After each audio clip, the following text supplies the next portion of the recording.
Naš gost. Naš gost. Naš gost. Lepo pozdravljeni, spoštovani poslušalci, drage poslušalke v oddaji Naš gost. Z menoj je sestra Metka Kos. Sestra Metka, lepo pozdravljeni. Dober dan. Naj povem, da pripadate redu frančiškank, Marijinih misijonark, da ste trenutno v Celju, predstojnica, in da ste praznovali 25 let redovništva. To vse drži, kaj ne? Vse drži. Ja. Spominjam se dneva, ko ste imeli večne zaobljube, ker je bilo nekaj tega objavljeno tudi v družini. Pa me zanima, če se spominjate, kako je tekel ta proces vaše odločitve za vstop v red, kako ste red izbrali, kako ste doživeli te zaobljube. Ja, to je dolga pot. Pri nas to traja 10 let. Tako da je v bistvu en tak res, tako kot ste rekli, proces. In v bistvu jaz nikoli nisem mislila, da bom šla samostan. Kaj pa ste mislili? Da se bom poročila. Tako da to je bilo ta klic je v bistvu bil zame eno veliko presenečenje. To je bilo proti koncu študija. Smo bile še celo skupaj na duhovnih vajah. Se spomnim zdaj tega. In tam je prvič meni prišla taka misel, da te duhovne vaje je vodil Vinko Kobal. Res čudovit duhovnik, ki je bil en vzgled zame v teh študentskih letih. In smo bili v Logarski dolini in takrat je prvič prišla taka misel. In se rekla, kaj pa se meni dogaja, jaz nikoli nisem o tem razmišljala. In se spomnim, da sem šla k njemu v spovedi in sem mu to povedala. In on me je pač poznal, ker smo se večkrat srečali na duhovnih vajah in je rekel, veš kaj, Metka, jaz pa mislim, da ti nisi za to. Jaz sem bila nisem vedela sploh kaj reči, tako me je šokiral. In mi je naštel vse polno argumentov, zakaj mogoče jaz nisem za to. No, in jaz po tisti spovedi sem si rekla, mogoče pa jaz res nisem za to in sem na vse skupaj pozabila za pol leta. Pa sem pa šla za novo leto, dan taki duhovni vikend, z enimi skavti, smo rekli, dajmo malo skupaj praznovati novo leto, pa malo duhovnega in smo spet šli v Logarsko dolino. In tam, ko je bilo konc družabnega večera, smo se družili, pa je bil tudi en fant, ki sem ga tam prvič videla in on v enem trenutku reče mene, Metka, zakaj pa ne bi bila ti redovnica? In meni je kar zmrazilo, jaz sem imela občutek, da stojim tam kot en lipov bok, ne vem, kaj bi rekla, in bolj so me tisti skavti, ko so bili tam zraven, moji prijatelji rešili, pa so začeli temu fantu dopovedovati, pa daj, Metka, ona sploh ni za to, in sem in tja, in oni so potem sprostili situacijo, ampak jaz sem bila čist fertik po tem dogodku in sem se rekla, kaj se meni dogaja. No, in se spomnim še pol, da sem šla še tam neki novoletni nakupi, so bili še aktualni, in sem šla še kupovati eno jopco in tam gledam tiste jopce, če si kupim sivo, frančiškanke so sivo oblečene, če si kupim plavo, uršulinke so v plavo. In se tako zalotim s takim premišljevanjem, pa sem nekaj me se čist zmešal. In sem čutila, da pač je nekaj, kar me presega, Nekaj, kar me presega. Nisem vedela s tem, kaj narediti. Tako da sem se pol odločila, res, to je bilo prvo leto, ko sem jaz že delala, ko sem pisala diplomo in sem bila že v službi. In sem se odločila, da grem poleti duhovne vaje, tišino in da jaz pridem k sebi, kaj se mi dogaja. No, in sem res šla na te duhovne vaje, dobro se spominjam, to je bil začetek avgusta, sem dobila vročino, sem obležala, nisem mogla moliti, jaz sem si rekla, Bože moj, kaj takega pa še nikoli, In prije tam neki 4. dan, 5 dni so trajale duhovne vaje, prije en 4. dan jaz si rečem, pa kaj zdaj sem tu prišla, da se kaj odločila, pa nič, In pol se je začelo malo dogajati. No, in 5. dan jaz že kar sem prišla do točke, da sem si rekla, ker tam me je pa totalno zgrabilo, vse drugo samo samostan, Vsi strahovi, kakve sestre so, onake sem in tja, jaz tam nikoli ne bom zdržala. Mislim, zagotovo tam ne bom srečna, vse to je bilo. No, in pol tisti 5. dan se spominjam, da se je meni ena taka misel porodila, pa kak bi Bog meni lahko naredil kaj takega, da bi jaz bila nesrečna. Kak bi lahko on mene poklical nekje, kjer bi se jaz matrala. In to me je toliko sprostilo, da je pol tista sestra, ki me je spremljala, je rekla, veš kaj, Metka, dan zaključimo, vsi grejo domov, ampak ostani še 2 dni, jaz ti povem, se boš odločila. In res vseh tistih 30 ljudi je šlo domov in jaz sem ostala tam sama in sem se joj. A res, je bila to dobra odločitev, nisem bila ziher. V glavnem, ampak res, jaz sem potem se spomnim tam 6. dan, pa pol. Sem res prišla do tega, da sem si rekla, če pa me Bog kliče v samostan, sprejmem. Sej, pač jaz nikoli tega ne bi izbrala, ampak če me on ustvari, on ve, on me pozna. In pol me je ta misel čisto mirila in sem našla en mir, ki ga nikoli v življenju prej nisem imela. En mir in eno gotovost. In jaz sem vedela, to je to.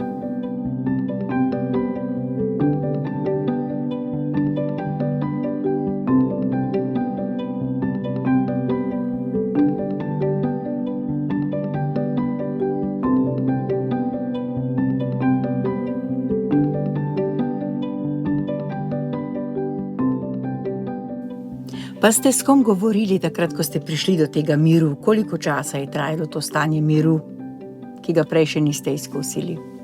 V bistvu je bilo tako, ne, da jaz, ko sem prišla z teh duhovnih vaj domov, sem si rekla, živemo, Bogu ne povem, kaj se je zgodilo. Sem rekla nikomor, ker bojo tako rekli, da se mi je zmešala, ne. Ker jaz sem sama rabila čas, da sem dojela, ne.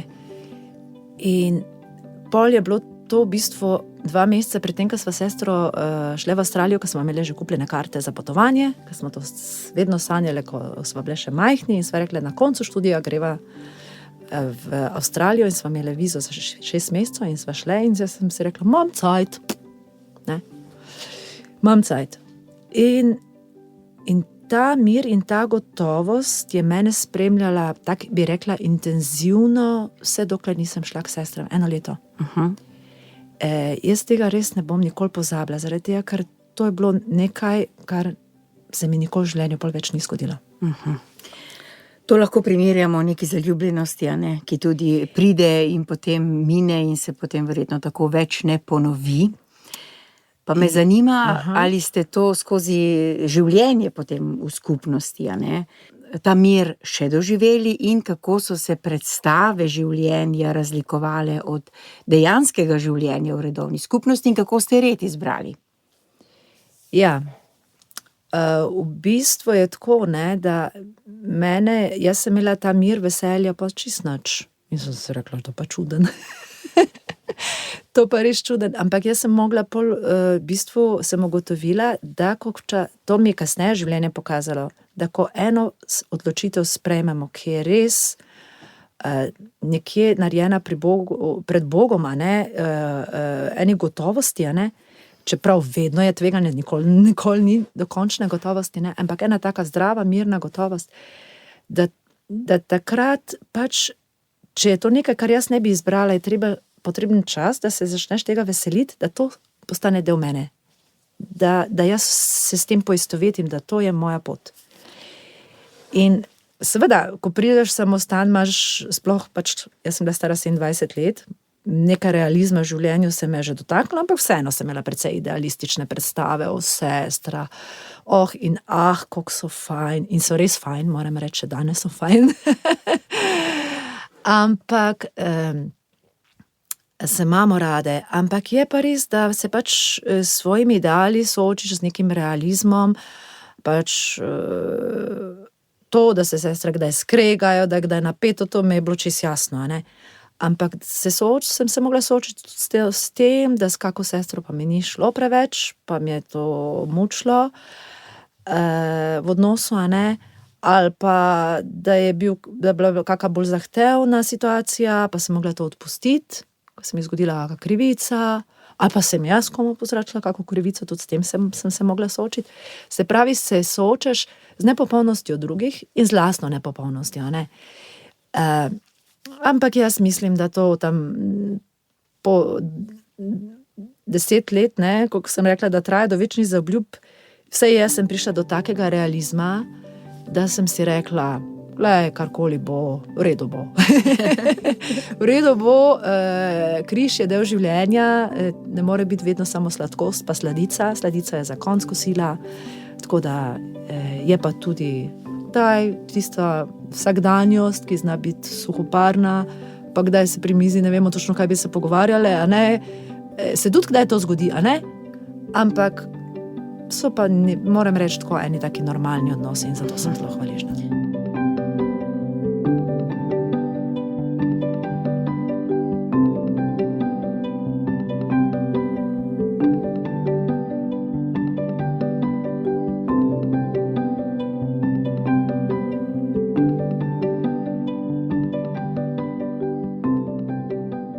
Kolikor vem, ste prepotovali kar nekaj sveta, imate izkušnje tudi iz tujine, pa ne mislim samo na Avstralijo, mislim predvsem na Francijo, kjer ste bili. Povejte nam kaj o redu. Kdo ste frančiškanke, Marijine misionarke? Ja, ustanovila nas je Francozinja Marie de la Passion leta 1877 in torej, da bomo praznovali 150 let in smo se začeli že spomladi pripravljati na ta jubilej, tako da imamo zdaj res, prav smo povabljene, da skupaj poglabljamo to, kar je napisala naša ustanoviteljica po celem svetu.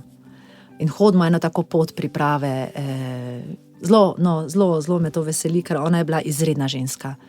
Ona je bila toliko pred časom, da je marsikdo ni razumel, je tudi dala veliko trpljenja skozi, ker je bila odstavljena kot generalna predstojnica, ker so jo... Ona je bila namreč že kot mlada sestra poslana v Indijo, tam je postala provincialka, potem pa je prišlo do enega konflikta znotraj tega reda, kjer je ona bila, in je bila odslovljena iz tega reda, čeprav je imela večne zaobljube, in pol se 20 sester odločilo, da bo šlo z njo. In tako smo mi nastale. Ona ni imela nobene ideje, da bo ustanovila kakšen red in se je mogla pač soočiti s tem, s to odgovornostjo teh sester in zelo hitro so potem začele prihajati druge. Ampak ta konflikt iz Indije je vedno znova prihajal na dan in je prišlo celo do take točke, da so jo obtožili, da ona imela razmerja z enimi duhovniki in vse sorte, no pač danes nam to ni nič nenavadnega, takrat je bilo to zelo hudo. In je trajalo, v bistvu 2 leti je bila odslovljena kot generalna predstojnica, odstavljena kot generalna predstojnica, in teh 2 letih je ona napisala take duhovne spise, je blažena, ne zdaj, in so to globoki, to mistični, da rabimo razlago, ko to beremo. Je kaj prevedeno? Ja, imamo to srečo, kar je za nas Slovenke res izjemno, da je par let nazaj bila ena naša sestra Mojca poslana v Francijo in je prevedla vse te najbolj pomembne spise, ki jih zdaj prevajamo v različne jezike, in smo zelo hvaležne, ker naš sester Slovenije nas je zelo malo, ampak imamo v slovenščini. Ja. To je čudovito. Dolgo ste bili na Mirju, a ne? Potem ste šli v Celje in kolikor vem, so pri nas tudi sestre z Poljske. In čeprav vem, ste nekajkrat šli na Poljsko, tudi vi sami. In če primerjate življenje versko, religiozno v Sloveniji ali na Poljskem, kaj bi lahko rekli? Kako se razlikuje, če se? Ja, Poljaki imajo zelo močno narodno zavest. Oni so zelo ponosni na to, kdo so.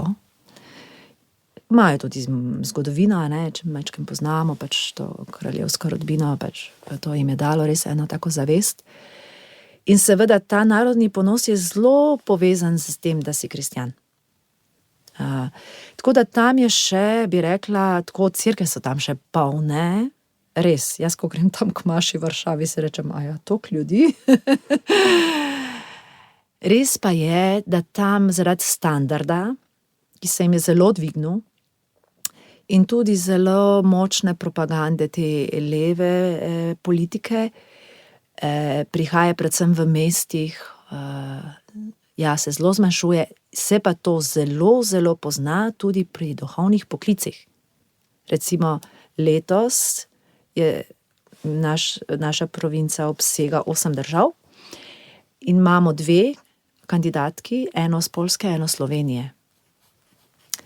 Tako da spominjam se, da mislim, da je to zdaj 11 let nazaj, 11 let nazaj, ko smo po dolgem času eno Slovenko tja poslali, je bila prvič ena Slovenka, ena Poljakinja in to je bilo za Poljakinje šok. Zdaj se pa dogaja 2-3 na leto, kar je za Poljsko ni veliko.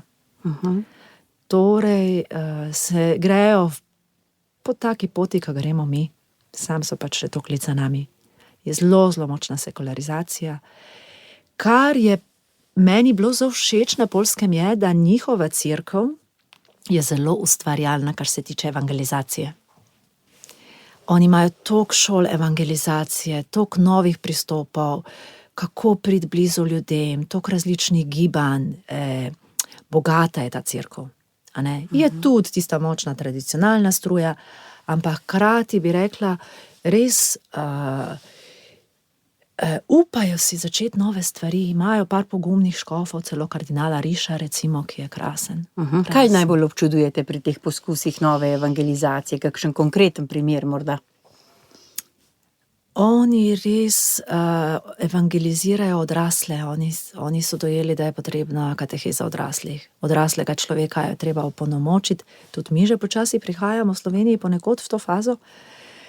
In to potem da ene res, bi rekla, take Jezusove učence, ki vedo, kaj verujejo, ki se upajo izpostaviti, ki se ne bojijo več zase, a ne.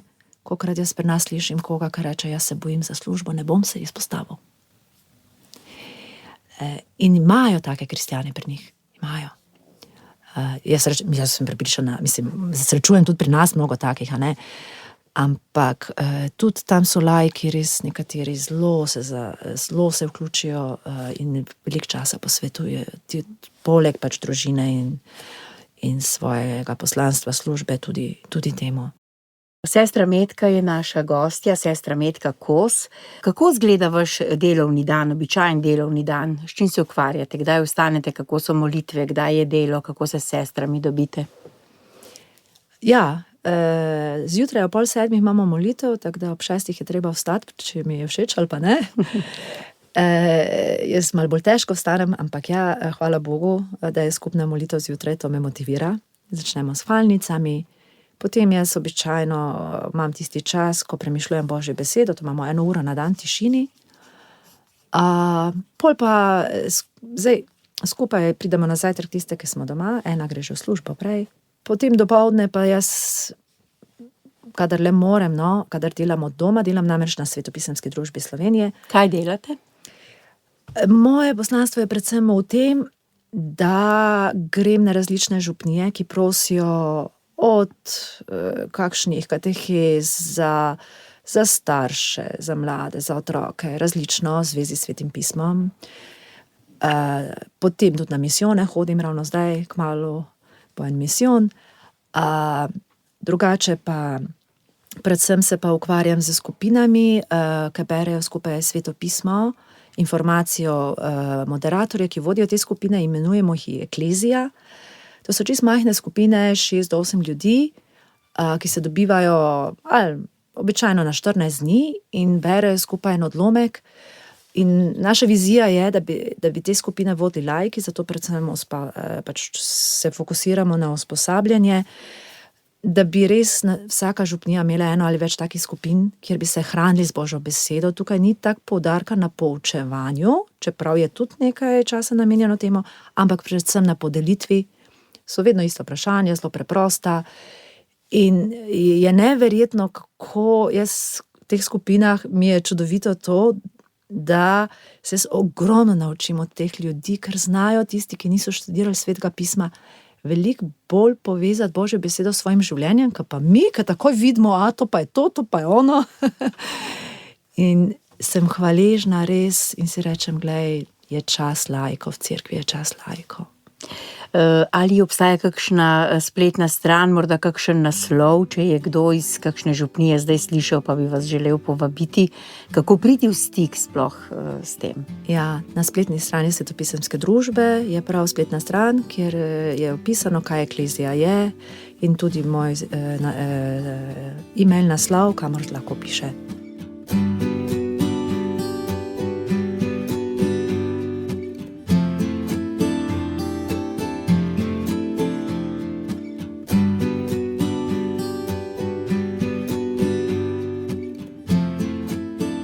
Sestra Metka Kos se ozira nad 25-letno duhovno pot.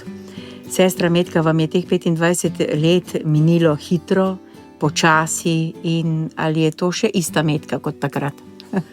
Ja, zelo se spreminjamo, a ne? Čeprav pravijo, da psihološko gledano samo 2%, tako sem nekje prebrala v enem članku, ampak se mi zdi pa, da življenje nas res oblikuje in ta duhovna pot, ki jo hodimo, jaz res eno veliko hvaležnostjo, sploh ob tej obletnici, ki sem jo praznovala, sem čutila toliko hvaležnosti za to, kar je vse Bog naredil v mojem življenju. In res naredil veliko stvari. Zelo je zmehčal moje srce. Se včasih sprašujem, če ne bi bila sestra, kje bi bila, kaj se bi mi zgodilo, kako bi živela. Ker molitev vseeno zaznamuje človeka, mi le molimo vsak dan, več kot 3 ure na dan, 3,5. In to nas oblikuje, ne. In tudi mene je to res oblikovalo. Jaz vidim, da koliko sem bila še, pa kar je normalno, tudi mlada, polna sama sebe in sem bila najbolj pametna in vse sem vedela in vse sem znala skomandirati. Tok zdaj pač izpuščam stvari, se učim sprejemati to, kar življenje prinese, izročati, ne, in mi je lepa ta druga polovica, če tako se izrazim, se mi zdi, da po 40. letu človek stopi eno novo obdobje, ene bolj notranje poti. Prej pač se moraš nekje, ne, postaviti, dokazati, da zmoreš, ne, zaživeti, sprejeti odgovornosti. Zdaj pa se mi zdi, da je to en čas, ko počasi začnem izpuščati, dajati prostor drugim, mlajšim, in tako iskati to, kar je najbolj bistveno v življenju, da je Jezus na prvem mestu in da ni nobene drame, če gre kaj narobe. Pač spet po dežju posije sonce in ja. Bili ste tudi vzgojiteljica nekaj časa v tej hiši, kjer sva zdajle v zgornjih prostorih. Drži. Družili ste se z mladimi, kolikor vem, so vas imeli radi in vi mlade. Kaj so vam dala ta leta? Ja, zame je to bil en čas res take ustvarjalnosti. Spomnim se, da preden sem prišla sem, mi je rekel duhovnik pri spovedi: Metka, prvo leto opazuj, drugo leto začni ustvarjati, tretje leto pa lahko marsikaj spremeniš. In jaz sem se tega držala. In sem odkrila, da je to me je res naučilo, da je treba spoštovati, ko prideš nekam. In da ni takoj vse, kaj jaz pridem, bom kar vse spremenila, pa jaz pa najboljši vidim, pa to je za nič, pa ono je tako, ne. In po drugi strani pa mladi, veste, v teh letih, ne, oni so toliko pristni, oni so mi pokazali vse moje šibke točke. Je bilo to intenzivno delo na sebi, ampak se spominjam tistega dne, ko sem odhajala, tiste maše, sem imela po obhajilu me duhovnik povabil, pa je rekel: No, Metka, naredi tvoj zaključni govor. Je bilo kaj težko to takrat za vas? Rada sem bila tukaj. Lepo mi je bilo. Res mi je bilo lepo. Jaz sem pol odhajala v Francijo in sem se še spominjam, maja sem si že rekla: Metka, začni se v sebi poslavljati vsega tega, kar tu je, tega življenja, ker to je res življenje žubori v take ustanovi, a ne. In mladi ti dajo življenje. Ne, če si z mladimi, jaz sem pol še delala 9 let na Skamu, skupnosti katoliške mladine, ko sem se vrnila iz Francije, in jaz sem res čutila, mladi meni dajo življenje, oni me ohranjajo mlado, da jaz ne postanem preveč hitro sklerotična in sem take lahko in nič drugače, čeprav vidim, da zdaj vedno več rabim, ne, ene varnosti pa ene ustaljenosti, da to prihaja z leti, ampak tisto, ko pa dovoliš, da so lahko stvari res čisto drugače, to pa so mi mladi dali. In zato sem jim zelo hvaležna. In kako ste speljali zaključni govor? Spomnim se, da sem pripovedovala, kako začetku, ko sem prišla, sem vsakim dijakom imela pogovor, da bi jih malo bolj spoznala. In se spomnim, da en dijak mi je začel govoriti in mi v bistvu svetovati, kako naj jaz bom vzgojiteljica. In sem se v zaključnem govoru tega spomnila in sem rekla, da se mu zahvaljujem za vse tiste nasvete in da sploh se jim zahvaljujem za to, kar so bili. In In ja, tisti dan je bila ta Božja beseda o grešnici, ki je Jezusu umivala noge. In se spomnim, da sem rekla, odpuščeni so njeni mnogi grehi, ker je mnogo ljubila. In tudi jaz danes prosim odpuščanja za vse, kar sem tukaj zakuhala ali pa koga prizadela. In se opravičujem, ampak veste, da sem vas imela zelo rada. Ja, sem prepričana, da je stekla kakšna solza in da tudi zdaj, če kdo posluša in se tega spominja, verjamem, da ste se ga znova dotaknili. Na začetku vaše redovniške poti, sestra Metka Kos, ste gotovo imeli začrtano smer, kako hočete, kako boste, kaj bi radi, vaše prioritete in tako naprej. Se je kaj tega uresničilo ali ste videli, da morate nekako bolj ubogati, kot pa da bi sami nekaj delali? Spomnim se, da v začetku sem še imela jaz sem imela toliko sanj, kaj bi v življenju rada. Veliko sanj. In se spominjam še enega takega obdobja prvih let, ko sem jaz res, mogoče rečem prvih 15 let, ja, ko sem res videla vsake toliko časa, da Bog uresničuje moje sanje, ampak pogosto je pa oblika majčkeno drugačna, kot sem se jaz zamislila, kar je čisto normalno v življenju. Pol pa mi to več ni bilo tako pomembno. Zdaj mi je pred očmi predvsem to, da bi res jaz poslušala in slišala Boga, kaj mi on govori. Da bi slišala njega bolj kot sama sebe, ker sem tokrat v življenju doživela to, da kadar sem se zanesla sam nase, večkrat sem se opekla. Vse to ne vidiš takoj, vidiš kasneje po sadovih. In res je težko slišati, ne, Gospoda, ker hiter se ta naš jaz primeša in težko razpoznavaš, ampak mi je res prihaja tako, ne, koliko je pomembno slišati drugega človeka in tudi v bistvu slišati Boga. Je pa res tudi, da jaz sem tako po naravi precej tudi impulzivna, imam ful energije, tako da ja, še zmeraj se borim. Borim s tem, da bi slišala Gospoda in slišala drugega človeka, ker se mi zdi, se spominjam prav tam okrog 40. leta, da sem prav v enem trenutku sprejela eno odločitev, sem si rekla, ker sem zelo rada delam, si včasih preveč stvari nakopljem, ampak prav se spomnim, da sem si rekla, glej, Metka, v življenju so najbolj pomembni odnosi. In to je bila en preobrat v mojem življenju. Jaz sem se takrat odločila, odnosi so na prvem mestu, tudi če kaj ne bo narejeno, nič hudega. In to se mi zdi, da so mogoče ene moje sanje bile, da bi jaz znala biti z ljudmi in z Bogom.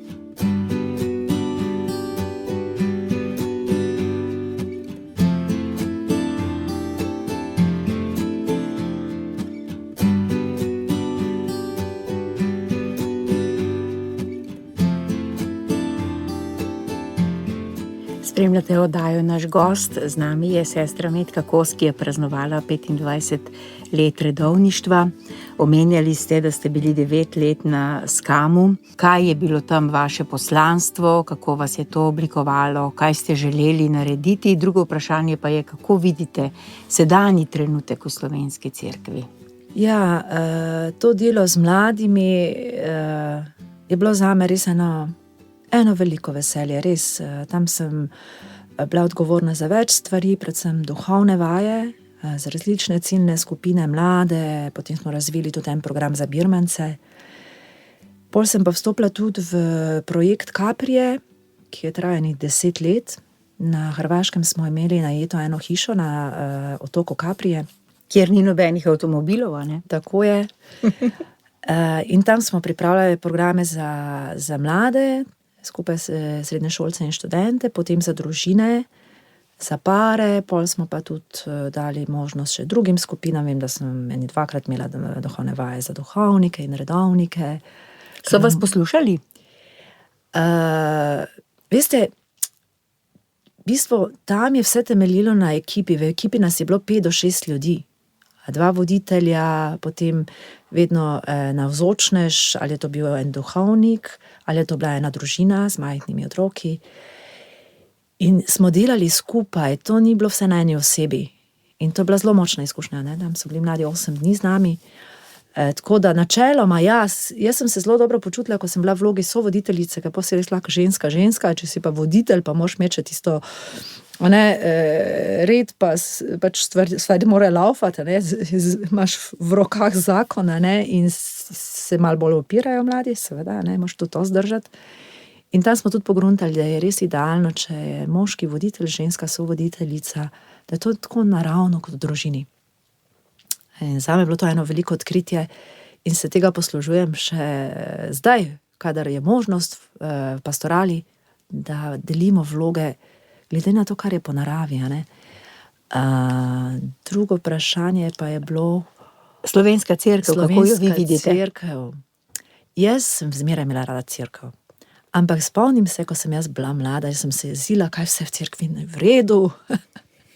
Pa to, pa ono, pa videla sem marsikaj čistko, bi rekla, dosti objektivno, ko zdaj pogledam nazaj. Ampak v enem trenutku mi je kapnilo, da to nič ne pomaga, če jaz se jezim, če malo šimfamo tu z enimi, z drugimi, In se mi je posvetilo, da za cerkev je treba moliti, ker smo vsi eno telo. In ko se je meni zgodil ta preobrat, pol sem jaz počasi videla, po mnogih letih lahko rečem, da to, kar sem si jaz želela, se pa danes res spreminja. In se tega veselim. In kakšno stvar, ki bi želela še pri njej sodelovati, se rečem, pa če bo čez 10 let, če bomo takrat to dozoreli, nič hudega. Nisem več tak neočakana. Se mi pa zdi, da naša cerkev je živahna. Se mi zdi, da z družinami, zakonci se veliko dela. Tudi, če pogledam, koliko mladih, recimo sam v okviru oratorijev, je angažiranih, tudi v drugih, recimo, področjih, zdaj recimo ti mladi za Karitas se proboja, razna gibanja. Tako da, jaz imam eno veliko upanje, tudi, da bojo laiki res dobili prostor, to se mi zdi. To mi najbolj leži na srcu. Zakaj mislite, da so laiki nekako potisnjeni ob stran? Je to del tega, ker se ne zavedamo, da imamo po krstu nekako opolnomočeni v Svetem duhu tudi laiki, enako kot duhovniki? Ali je to zato, ker ta hierarhična cerkev drži te svoje strukture tako močno v svojih rokah, da laiki ne morejo priti zraven?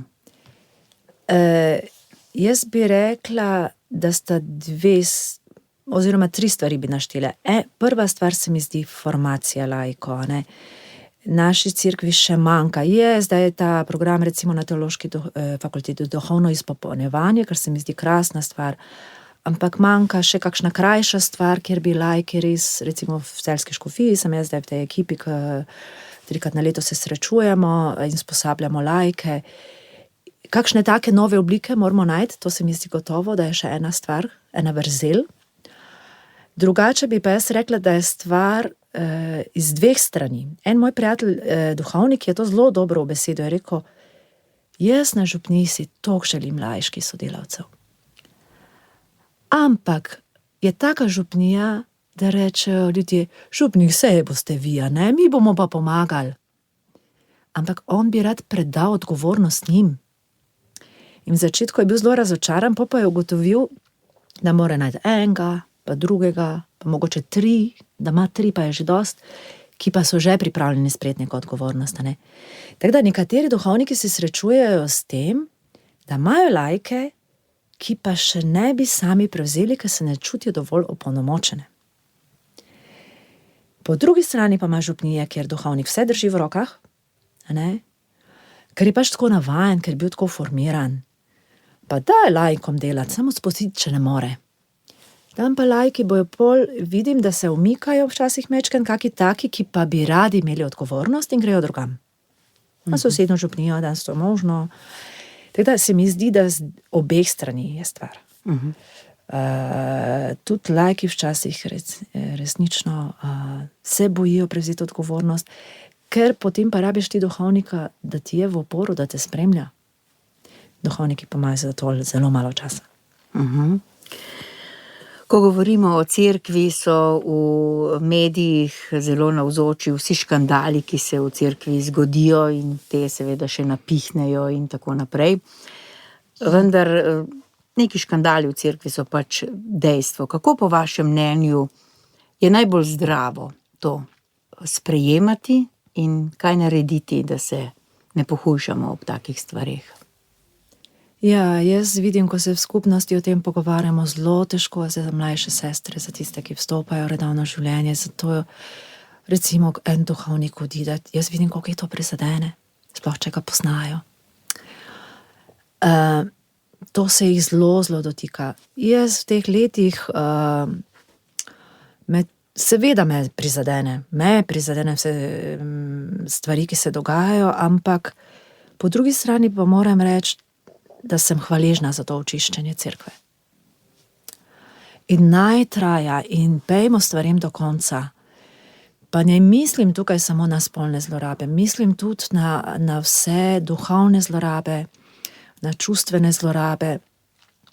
Jaz sama vidim, ko sem predstojnica, pa še odgovorna za formacijo teh deklet, ko prihajajo, ko stopajo postulantk, kolikokrat se moram jaz izpraševati vest in res pogledati, ko je kakšna napeta situacija, ali nisem zlorabila svojega položaja, ali sem spoštovala sestro, to mlado punco, ali sem mogoče, a ne, hitro greš čez mejo. Pač predvsem tam, kjer si šibek, a ne, ali pa kjer si ogrožen, tudi nam se to dogaja, a ne, ki imamo take odgovornosti in mislim, da je sploh, tako če pogledam redovno življenje, jaz tudi sama sem se mogla soočiti s tem, kako hitro lahko pride do manipulacije. In koliko je tega v naših odnosih in mi se moramo vsi tega očistiti, vsi. Koliko bremena prinaša predstojništvo v vašem, recimo pri vas konkretno? To, da ste predstojnica, kako je to težko? Jaz moram reči, da ni toliko težko, ker jaz sem tako bi rekla, dosti normalni v skupnosti, dosti, tako bi rekla, normalne sestre, nimam nekih večjih konfliktov. Tako se razumemo, seveda smo si zelo različne in recimo zame, kar se meni zame osebno najbolj zahtevno je, sploh zdaj, ker sem komaj 1 leto v Celju, še ne poznam toliko sester,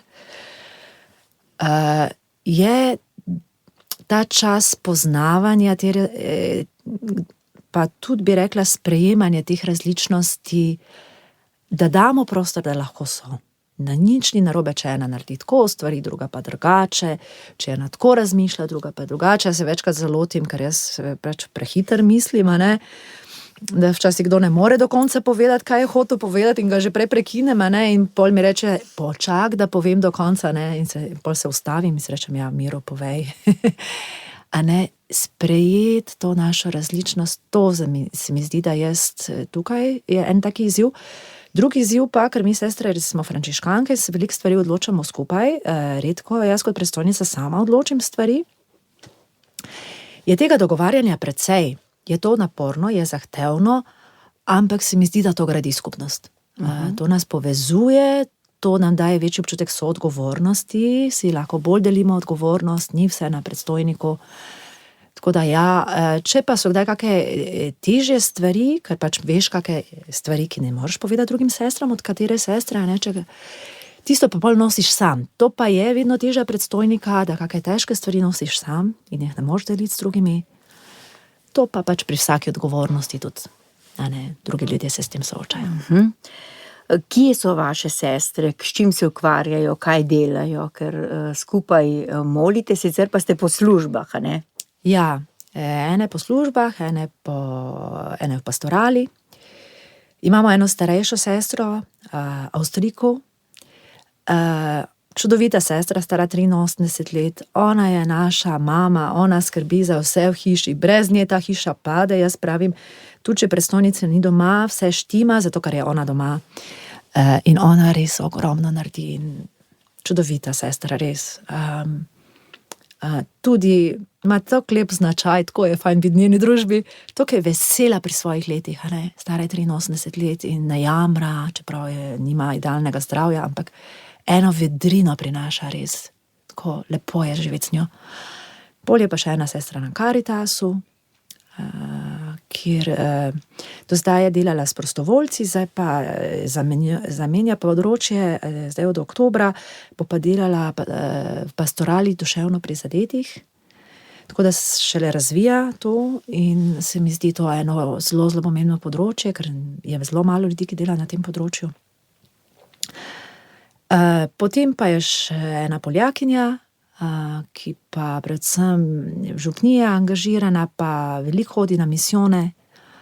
Zna slovensko? Ja, v bistvu je tako, da pri nas vse sestre, ki pridejo, se naučijo vedno jezik, pač tam, kjer so. Tako da vse sestre se Je naučijo bilo kaj težav slovensko. pri učenju slovenščine?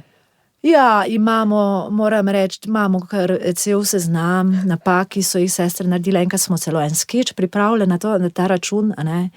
Tako da se včasih kdaj spominjamo tega, pa se malo posmejemo. Tako da ja, to je vedno zelo zabaven čas. Ja. Sploh, ko zamenjaš skupnost in prideš v drugi del Slovenije in tam govorijo narečje in naenkrat se ugotoviš, da v bistvu ti ne znaš slovensko, ker teh ljudi pa ne razumeš, a ne? In je treba se spet privaditi na drug Ja. okoliš. Pa na Poljskem še ni narečij, ne? Tam govorijo bolj ali manj enako, zelo podobno. Ja, so eni deli, recimo tam Zakopane, imajo celo svoj jezik. Gorali se imenujejo, Gorenci, bi mi verjetno temu rekli. Zelo podobni Gorencem, tam med hribi. Ja, drugače pa mečken, ja, veliko manj kot pri nas, ampak ja, imajo pa tudi nekaj. Ja. Imate tudi na spletni strani oziroma na Facebook strani, a ne, včasih objavite kakšna praznovanja, ko se zberete sestre, pa me zanima, ali vaš red priredi, ne vem, enkrat na leto, da se dobite vse sestre iz Slovenije. V bistvu je tako, mi smo tukaj kar navajene, da se vedno povabimo za rojstne dneve in godove. Obe skupnosti, smo samo dve skupnosti v Sloveniji in kdor more pride. Tako da smo pogosto skupaj. Tudi si pridemo, kadar smo pa res vse, je pa po Božiču in po veliki noči si vedno najdemo en dan, da skupaj malo praznujemo. Pa še kakšen, kadar nam uspe, še kakšen vikend, da imamo neko poglabljanje skupaj duhovno. Tako da, ja, je to zelo dragoceno.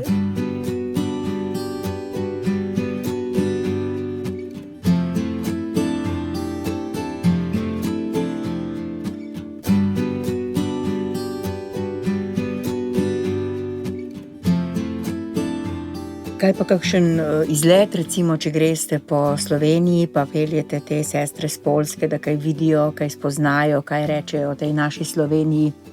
Ja, zdaj tukaj v Celju je malo težje to izvesti, ker na kakšne daljše stvari ne moramo iti ravno zaradi te naše starejše sestre, ker ne more več veliko hoditi. Tako da se pač vse skupaj redko kam odpravimo, ampak gremo kakdaj v hribe tudi, pa na morje. Ko sem bila v Ljubljani, pa je bilo prav tako, da, ker je taka skupnost bila, da pač vse sestre delajo zunaj, smo si pa prav enkrat na mesec vzeli dan skupnosti, ali smo nekam šle, ali smo koga povabile. In je bil to en res tak čas in ja, damo si tako priložnost, da tudi mi Slovenke še kaj novega vidimo. Pa tudi Poljakinje seveda so zelo navdušene nad Slovenijo, koliko je lepa in zelo rade grejo vse v hribe. Sestra Metka Kos ne bi bila to, kar je, če ne bi nič brala v življenju, a ne? To se mi zdi, da knjige ste imeli vedno radi. Pa me zanima, če bi zdaj našteli recimo 5 takih knjig, ki jih še vedno radi vzamete v roke, morda tako kot namig našim poslušalcem, kaj je vredno duhovno branje ali dobra literatura. Ja, prva knjiga, ki je mene tako prevzela, sem rekla, to pa je res vredno brati, so Bratje Karamazovi. To je bila zame taka knjiga, sem rekla, tale tip je pa, ta Dostojevski je pa res izjemen, no. Tako, kar pa recimo sem v zadnjih letih kaj prebrala, bi rekla od Emanuela Schmida Ognjena noč, mi je krasna knjiga. Zelo mi je všeč novopečeni pisatelj zadnjih par let, Branko Cesnik. Berem njegove romane, zadnji roman, zdaj sem rekla vojni roman, tega pa ne bom brala, pa sem si vseeno šla sposoditi. In sem ga prebrala v 3 dneh. Krasno piše, no, mislim, ima en stil. Kar se tiče duhovnih knjig, pa jaz Mal berem tudi kakšne tuje avtorje, recimo včasih se kako francosko knjigo vzamem. Veliko sem brala tudi, veliko sem brala tudi tega nemškega benediktinca Grina. Te duhovne njegove knjige, ki združujejo duhovnost in psihologijo, se mi zdi, so tako napisane, da zvečer pred spanjem to ni težko branje, ampak te nekje duhovno krepi. Drugače pa en duhovni pisatelj, ki sem ga pa odkrila tudi v zadnjih letih, pa je Fabio Rosini, je že tudi nekaj slovenščino prevedeno. Založba Ognjišče je izdala. Ja.